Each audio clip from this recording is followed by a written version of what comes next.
If I become the president, I will order the military and the police to hunt down the drug lords, the big ones, and kill them.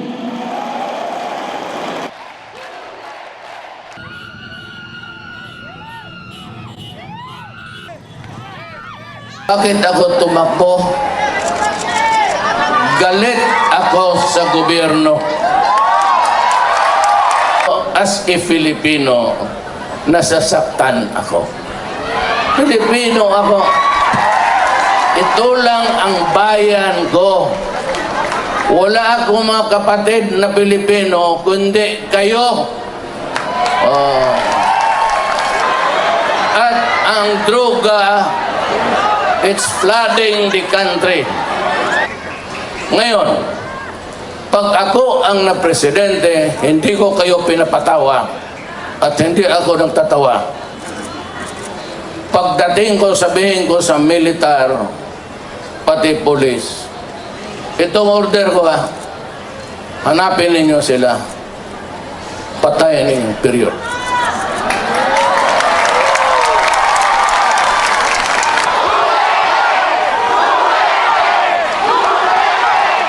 Pag ako ang nanalo, kaagad, doblado ang sweldo ng pulis, pati militar.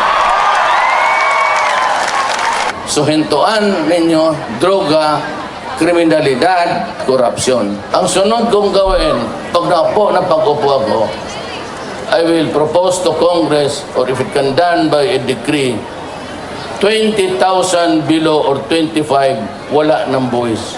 Inyo na lahat yung pera.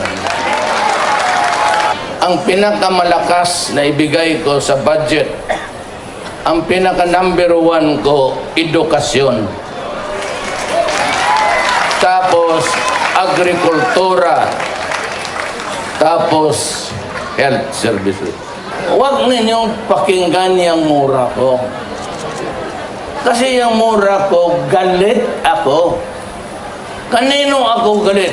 Galit ako para sa inyo. Hindi naman yung para sa akin. I will not allow myself na pahiya ako. Korupsyon, drug, nilagyan ko lang 3 to 6 months. I have promised you something. At if you know me, I will really do it. Pikon ako ng pagkatao. Kapag sinabi ko, huwag ninyong gawin yan. Huwag ninyong gawin. Pag sinabi ko, gawin ko yan, maasahan niyo. I said, itong presidency, makinig kayo mabuti sa saranabi.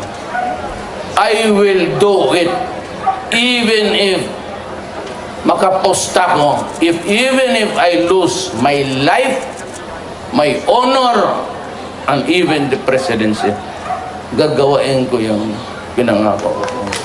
Maraming salamat po.